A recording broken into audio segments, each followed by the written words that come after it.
ನಮಸ್ಕಾರ ಕದಂಬ ನ್ಯೂಸ್ಗೆ ಸ್ವಾಗತ. ನಾನು ಸೋನಿಕಾ ಸುದೇಶ್. ಮೊದಲಿಗೆ ಮುಖ್ಯಾಂಶಗಳು. ಬೀದರ್ನಲ್ಲಿ ಜಗನ್ಮಾತೆ ಅಕ್ಕಮಹಾದೇವಿ ಚಿತ್ರಕ್ಕೆ ಭರ್ಜರಿ ಸ್ವಾಗತ. ಮೊದಲ ದಿನವೇ ಹೌಸ್ಫುಲ್. ಬೆಂಗಳೂರು ದೆಹಲಿಯಂತೆ ಗ್ಯಾಸ್ ಚೇಂಬರ್ ಆಗದಂತೆ ಮುನ್ನೆಚ್ಚರಿಕೆ ಅಗತ್ಯ. ಅರಣ್ಯ ಸಚಿವ ಈಶ್ವರ್ ಬಿ ಖಂಡ್ರೆ.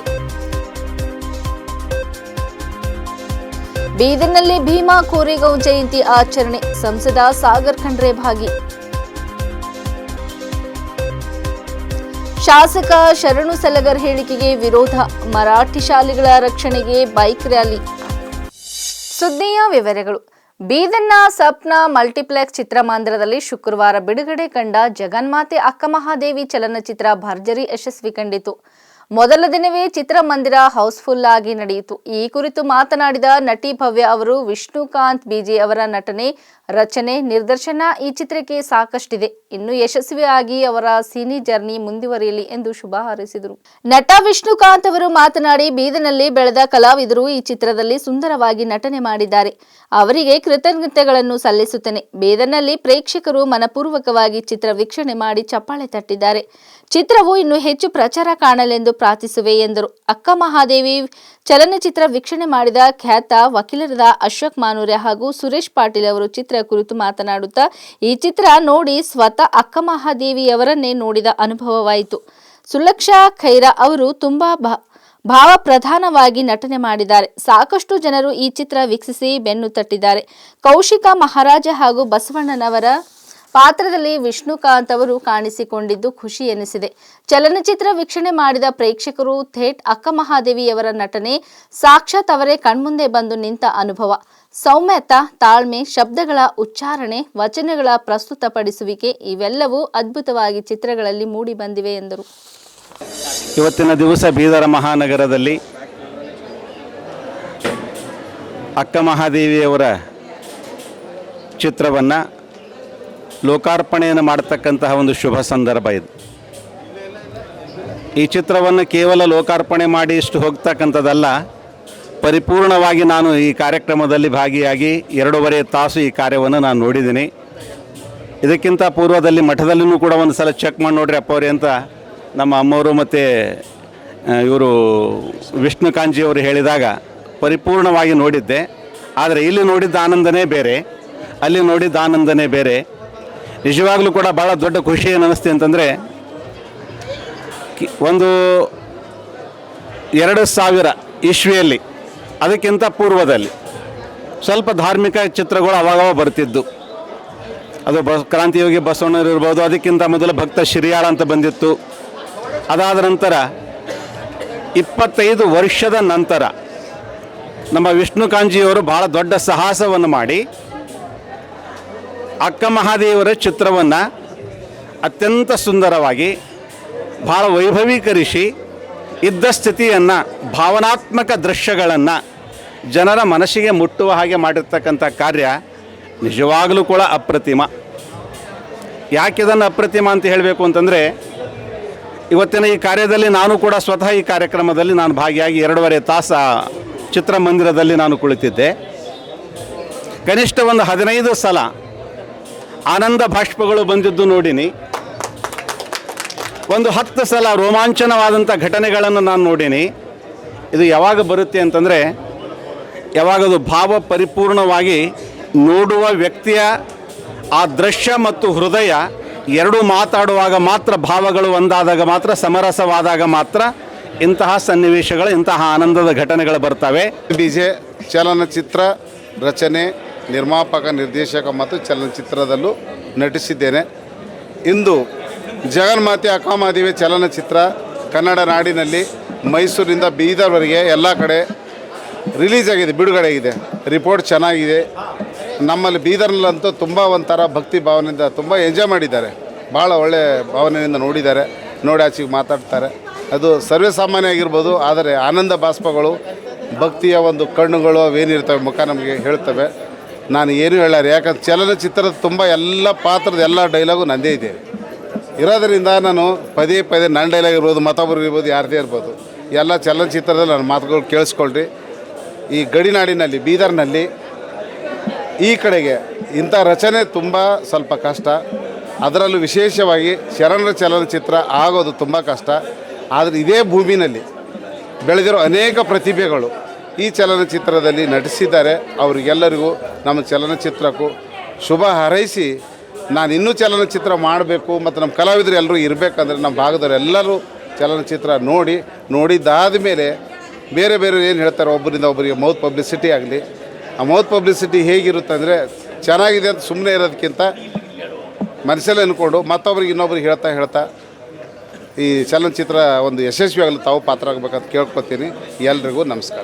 ಎಲ್ರಿಗೂ ನಮಸ್ಕಾರ ಹಾಗೂ ಶರಣು ಶರಣಾರ್ಥಿ. ನನಗೆ ತುಂಬ ಖುಷಿ ಆಗ್ತಿದೆ, ಯಾಕಂದರೆ ನಾವು ಬ್ಯಾಂಗ್ಳೂರಲ್ಲ ಬೀದರಲ್ಲೇ ಸೆಂಟರ್ ಮಾಡಿಬಿಟ್ಟು ಫಸ್ಟ್ ಇಲ್ಲೇ ಸಿನಿಮಾ ರಿಲೀಸ್ ಮಾಡಬೇಕು ಅಂತ ಏನು ಯೋಚನೆ ಮಾಡಿದ್ವಿ, ಅದು ನಿಜವಾಗ್ಲೂ ಇವತ್ತು ನಮಗೆ ಸಾರ್ಥಕ ಆಯಿತು ಅಂತ ಅನಿಸ್ತಿದೆ.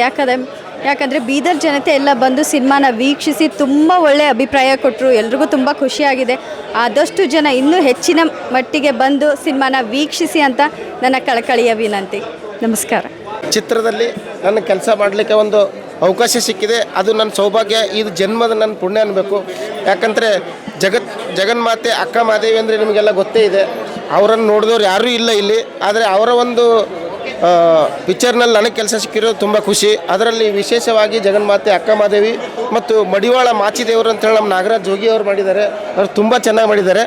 ನಾನು ಹೇಳಿದೆ, ದೆವ್ವ ಭೂತ ದೇವರ ಪಿಕ್ಚರ್ಗಳು ಯಾವ ಬೇಕಾದರೂ ಮಾಡ್ಬೋದು, ಆದರೆ ಇಂಥ ರಿಯಾಲಿಟಿ ತೋರಿಸೋದು ತುಂಬ ಕಷ್ಟ. ಇದರಲ್ಲಿ ಸಣ್ಣ ತಪ್ಪು ಮಾಡಿದ್ರೂ ಕೂಡ ನಾವು ತೊಂದರೆಗೆ ಒಳಗಾಗ್ತೇವೆ.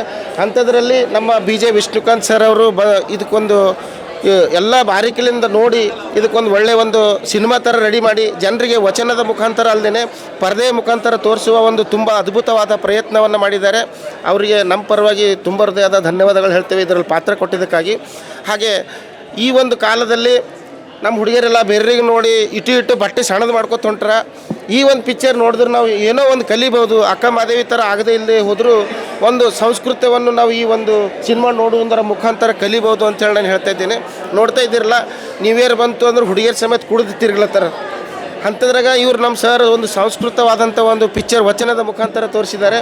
ಈ ಪಿಕ್ಚರ್ ದಯವಿಟ್ಟು ಎಲ್ಲರೂ ನೋಡಿರಿ ಅಂಥೇಳಿ ನನ್ನ ಪರವಾಗಿ ಕೇಳ್ಕೊಳ್ತೇನೆ. ನಾನು ನಿಮ್ಮ ಮನೆ ಮಗ ರಘುಪ್ರಿಯ 1983. ಧನ್ಯವಾದಗಳು. ಬೆಂಗಳೂರು ಗ್ಯಾಸ್ ಚೇಂಬರ್ ಆಗದಂತೆ ಎಚ್ಚರ ವಹಿಸಬೇಕು ಎಂದು ಅರಣ್ಯ ಸಚಿವ ಈಶ್ವರ್ ಬಿ ಖಂಡ್ರೆ ಹೇಳಿದರು. ವಿವಿಧ ಅಭಿವೃದ್ಧಿ ಯೋಜನೆಗಳಿಂದ ಪರಿಸರದ ಮೇಲೆ ಆಗುವ ಪರಿಣಾಮಗಳ ಕುರಿತು ಚರ್ಚಿಸಲು ರಾಜ್ಯ ತಜ್ಞರ ನಿಷ್ಕರ್ಷ ಸಮಿತಿ SEIAA ಅಧ್ಯಕ್ಷರು ಮತ್ತು ಸದಸ್ಯರು ಹಾಗೂ ಕರ್ನಾಟಕ ರಾಜ್ಯ ಮಾಲಿನ್ಯ ನಿಯಂತ್ರಣ ಮಂಡಳಿ ಪ್ರಧಾನ ಕಾರ್ಯದರ್ಶಿಗಳೊಂದಿಗೆ ಸಭೆ ನಡೆಸಿ ಹೇಳಿದರು. ರಾಷ್ಟ್ರ ರಾಜಧಾನಿ ನವದೆಹಲಿಯಲ್ಲಿ ವಾಯು ಮಾಲಿನ್ಯ ಅತಿವೇ ಗಂಭೀರ ಹಂತ ತಲುಪಿರುವುದು ಎಲ್ಲರಿಗೂ ಎಚ್ಚರಿಕೆಯ ಸಂಕೇತವಾಗಿದೆ ಎಂದರು.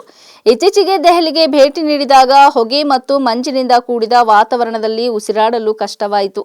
ಬೆಂಗಳೂರು ನಗರಕ್ಕೂ ಇಂತಹ ಪರಿಸ್ಥಿತಿ ಬರಬಾರದು ಎಂಬ ದೃಢ ಸಂಕಲ್ಪದೊಂದಿಗೆ ಎಲ್ಲ ಅಗತ್ಯ ಮುಂಜಾಗರೂಕತಾ ಕ್ರಮಗಳನ್ನು ಕೈಗೊಳ್ಳುವಂತೆ ಸಂಬಂಧಿಸಿದ ಅಧಿಕಾರಿಗಳಿಗೆ ಸೂಚನೆ ನೀಡಲಾಗಿದೆ. ನೂತನ ವರ್ಷದಲ್ಲಿ ಪ್ರಕೃತಿ ಮತ್ತು ಪರಿಸರ ಸಂರಕ್ಷಣೆಗೆ ಸಂಕಲ್ಪ ಮಾಡಬೇಕೆಂದು ತಿಳಿಸಿದರು. ರಾಜ್ಯ ಸರ್ಕಾರ ಹಾಗೂ ಕೇಂದ್ರ ಸರ್ಕಾರ ಪರಿಸರ ಸಂರಕ್ಷಣೆಗೆ ರೂಪಿಸಿರುವ ಎಲ್ಲ ಕಾಯ್ದೆಗಳನ್ನು ಕಟ್ಟುನಿಟ್ಟಾಗಿ ಪಾಲಿಸುವ ಮೂಲಕ ಬೆಂಗಳೂರು ಸೇರಿದಂತೆ ರಾಜ್ಯದ ಎಲ್ಲಾ ನಗರಗಳನ್ನು ಸುರಕ್ಷಿತವಾಗಿಟ್ಟುಕೊಳ್ಳುವ ಜವಾಬ್ದಾರಿ ನಮ್ಮೆಲ್ಲರ ಮೇಲಿದೆ ಎಂದು ತಿಳಿಸಿದರು. ಮತ್ತೊಮ್ಮೆ ತಮ್ಮೆಲ್ಲರಿಗೆ ಹೊಸ ವರ್ಷದ ಹಾರ್ದಿಕ ಶುಭಾಶಯಗಳನ್ನು ಕೋರಿ, ಇವತ್ತು ನಮ್ಮ ನೆಚ್ಚಿನ ಮುಖ್ಯಮಂತ್ರಿಗಳಾದಂಥ ಸಿದ್ದರಾಮಯ್ಯನವರು ಇರ್ಬೋದು, ಉಪಮುಖ್ಯಮಂತ್ರಿಗಳಾದಂಥ DK ಶಿವಕುಮಾರ್ ಇರ್ಬೋದು, ನಮ್ಮ ಅರಣ್ಯ ಇಲಾಖೆ ಎಲ್ಲ ಕೆಲಸ ಕಾರ್ಯಗಳಿಗೆ ಅವರು ಸಹಕಾರ ಮಾಡಿದ್ದಾರೆ. ಹೆಚ್ಚುವರಿ ಅನುದಾನ ಬೇಕಾದರೂ ಕೊಟ್ಟಿದ್ದಾರೆ. ಮತ್ತು ಅನೇಕ ಕಠಿಣವಾದಂಥ ತೀರ್ಮಾನಗಳು ನಾವೇನಾದರೂ ತೆಗೆದುಕೊಂಡ್ರು ಅದಕ್ಕೆ ಬೆಂಬಲವಾಗಿ ನಿಂತಿದ್ದಾರೆ. ಉದಾಹರಣೆ ಏನಪ್ಪಾ ಅಂತ ಹೇಳಿದ್ರೆ, ಬೆಂಗಳೂರಿನಲ್ಲಿ ಸಾವಿರಾರು ಕೋಟಿ ರೂಪಾಯಿ ಏನು ಬೆಲೆ ಬಾಳುವಂಥ ಅರಣ್ಯ ಜಮೀನಿತ್ತು. ಆ ಜಮೀನು ನಾವು ತೆರವು ಮಾಡುವಂಥ ಸಂದರ್ಭದಲ್ಲಿ ಮಾನ್ಯ ಮುಖ್ಯಮಂತ್ರಿಗಳು ಸಂಪೂರ್ಣ ಬೆಂಬಲ ವ್ಯಕ್ತಪಡಿಸಿ ಇವತ್ತು ಪೊಲೀಸ್ ಇಲಾಖೆಯವರಿಗೂ ಅದರಲ್ಲಿ ನಮಗೆ ಸಹಕಾರ ಮಾಡಲಿಕ್ಕೆ ಸೂಚನೆಯನ್ನು ಕೊಟ್ಟಂಥದ್ದು ಒಂದು ಜ್ವಲಂತವಾದಂಥ ನಿದರ್ಶನ ಅಂತ ಹೇಳಬಹುದು. ಅದೇ ರೀತಿಯಲ್ಲಿ ಇವತ್ತು HMT ಕೇಸ್ ಇರ್ಬೋದು, ಈ ಥರ ಅನೇಕ ಪ್ರಕರಣಗಳಿದ್ದಾವೆ. ಸುಮಾರು 50,000 ಕೋಟಿ ಅಂತ ಹೇಳ್ಬೋದು. 50,000 ಕೋಟಿ ರೂಪಾಯಿ ಬೆಲೆ ಬಾಳುವಂಥ ಭೂಮಿ ಇವತ್ತು ಅರಣ್ಯದು ವ್ಯಾಜ್ಯ ನಡೀತಾ ಇದೆ ಉಚ್ಚ ನ್ಯಾಯಾಲಯದಲ್ಲಿ, ಸರ್ವೋಚ್ಚ ನ್ಯಾಯಾಲಯದಲ್ಲಿ.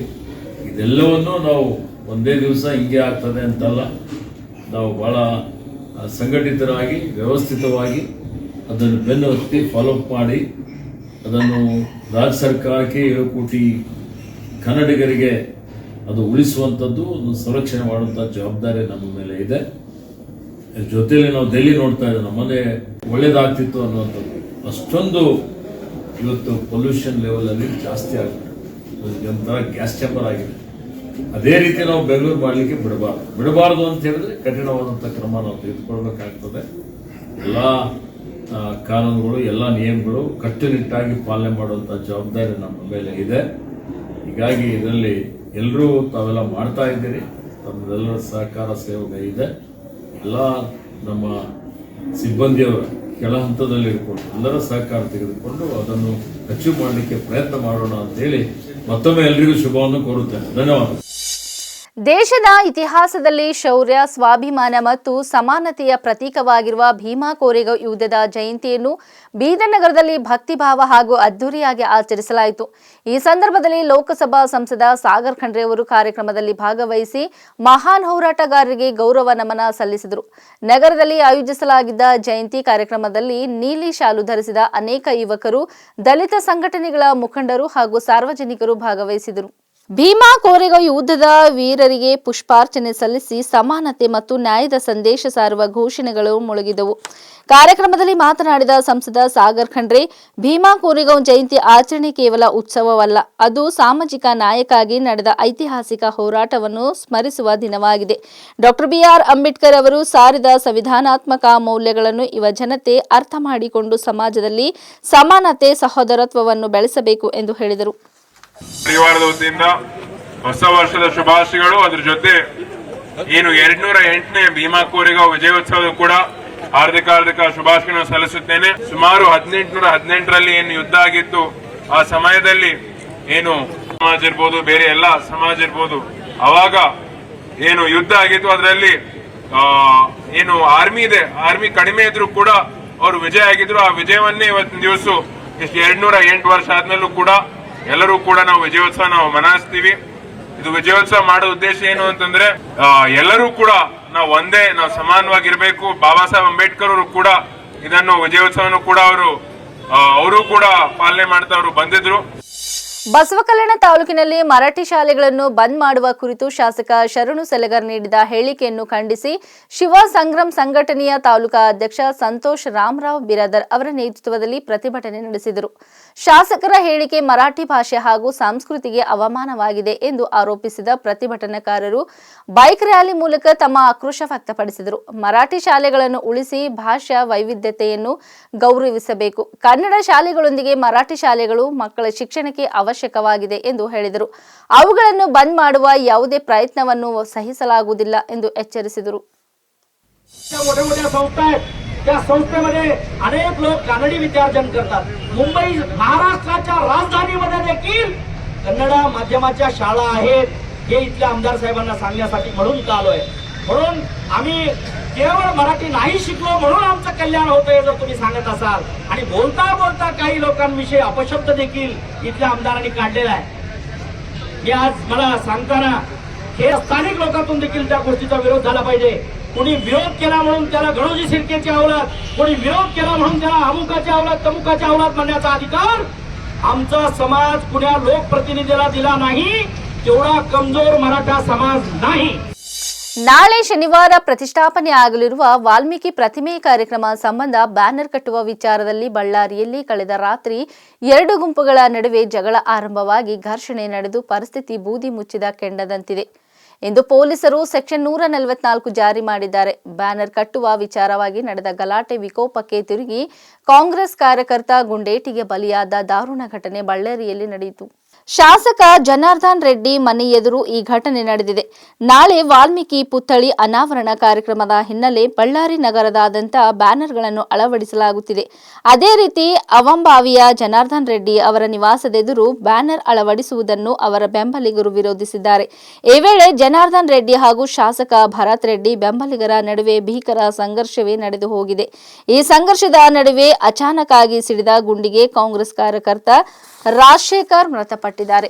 ಕಾಂಗ್ರೆಸ್ ಶಾಸಕ ನಾರ್ ಭರತ್ ರೆಡ್ಡಿ ಹಾಗೂ ಗಂಗಾವತಿ ಶಾಸಕ ಜನಾರ್ದನ್ ರೆಡ್ಡಿ ಅವರ ಸಾವಿರಾರು ಬೆಂಬಲಿಗರು ಬಡಿಗೆ ಕಬ್ಬಿಣದ ರಾಡ್, ಕಲ್ಲು ಹಿಡಿದು ಬಡಿದಾಡಿಕೊಂಡಿದ್ದಾರೆ.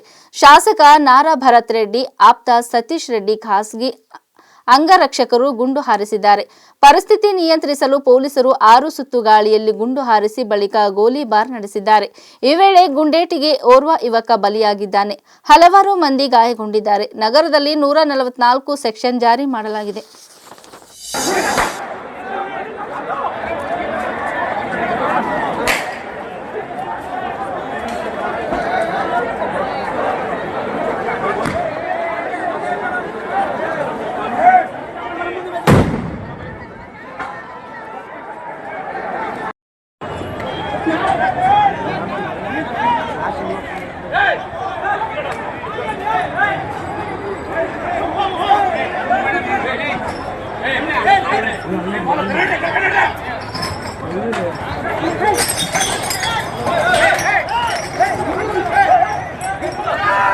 ఆటోలు వేసుకొచ్చినాం.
ಉಪಮುಖ್ಯಮಂತ್ರಿ ಡಿಕೆ ಶಿವಕುಮಾರ್ ಅವರು ಹೆಬ್ಬಾಳ ಫ್ಲೈಓವರ್ನ 2ನೇ ಲೂಪ್ ಅನ್ನು ಉದ್ಘಾಟಿಸಿದ್ದು, ಇದರೊಂದಿಗೆ ಅಂತಾರಾಷ್ಟ್ರೀಯ ವಿಮಾನ ನಿಲ್ದಾಣದತ್ತ ಹಾಗೂ ಉತ್ತರ ಬೆಂಗಳೂರಿನತ್ತ ಸಂಚರಿಸುವವರಿಗೆ ಸಂಚಾರ ಇನ್ನಷ್ಟು ಸುಗಮವಾಗಲಿದೆ.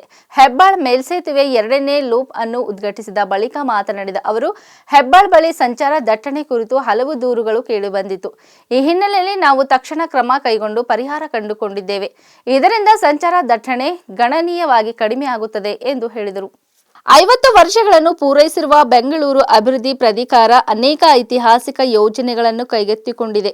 120 ಕಿಲೋಮೀಟರ್ ಉದ್ದದ ಬೆಂಗಳೂರು ಬಿಸಿನೆಸ್ ಕಾರಿಡಾರ್ಗಾಗಿ ರೈತರಿಂದ ಭೂಸ್ವಾಧೀನ ಕಾರ್ಯ ನಡೆಯುತ್ತಿದ್ದು, ಅಭಿವೃದ್ಧಿಪಡಿಸಲಾದ ವಾಣಿಜ್ಯ ಭೂಮಿಯ 35% ಭಾಗವನ್ನು ರೈತರಿಗೆ ಪರಿಹಾರವಾಗಿ ಹಿಂತಿರುಗಿಸಲಾಗುತ್ತಿದೆ. ಜೊತೆಗೆ ಸಣ್ಣ ಪಟ್ಟಣಗಳ ನಿರ್ಮಾಣಕ್ಕಾಗಿ ರೈತರಿಗೆ ಉತ್ತಮ ಪರಿಹಾರ ದೊರೆಯುವಂತೆ ಕ್ರಮ ಕೈಗೊಳ್ಳಲಾಗಿದೆ ಎಂದು ತಿಳಿಸಿದರು.